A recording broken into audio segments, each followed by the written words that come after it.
All right, you're here because you want to get smart fast. And that's what we do. Exactly. Cut through the clutter. Today, we're tackling a really significant conflict, but one that honestly doesn't get talked about enough. The Korean War. Often called the Forgotten War.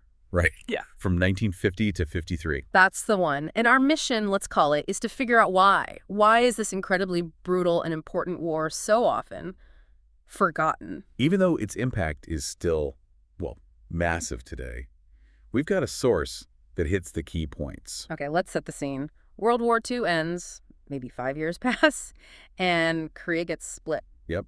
North and South. The North backed by the Soviets and China communist. Absolutely classic. Then, bang, 1950, the North invades the South, just rolls across the border. It wasn't just some minor border skirmish, was it? Oh, no. This was a full-scale invasion. It was, the Cold War turning hot for the first real time, a major confrontation. And it immediately became a huge international thing. This was the UN's first big military test, wasn't it? It was their first collective security action. A massive deal politically. Plus, militarily, something new was happening in the sky. Ah, yes. Jet fighters. The first time jets were really battling it out. Think MiG-15s versus F-86 Sabres. Wow. So, a turning point in warfare, too. UN intervention, jet combat.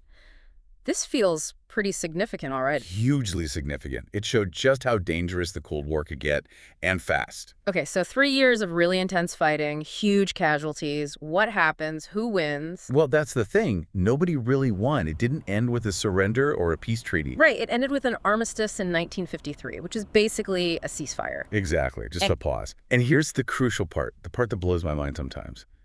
Technically, North and South Korea are still at war today. Still, after all this time. That armistice is all that's holding the peace, such as it is. No final settlement was ever reached. That's unsettling.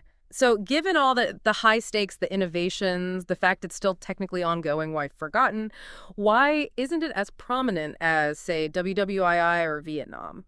Well, the source we looked at points to a few things. First, the timing. It came right on the heels of World War II. Which was just colossal in scale, right? Hard act to follow in historical memory. Precisely. Yeah. WWII dominates that era. Second, the lack of a clear winner.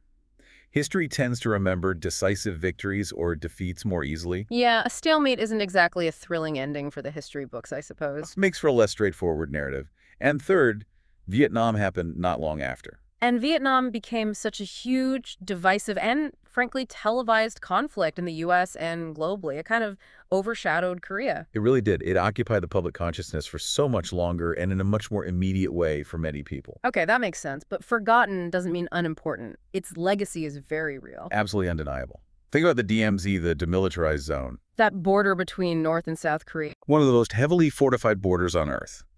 A direct, physical scar left by this unresolved war. You can still feel the tension there. And it wasn't just about Korea, was it? It had bigger geopolitical ripple effects. Oh, definitely. It massively shaped the relationship between the U.S.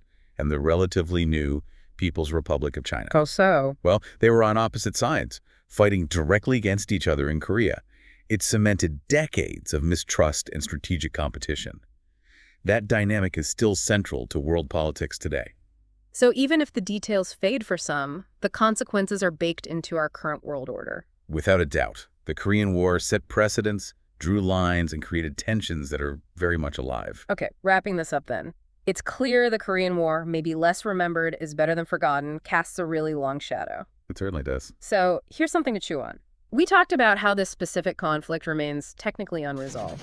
How might other unresolved conflicts simmering around the world unexpectedly flare up or shape global events down the line? That's a really important question.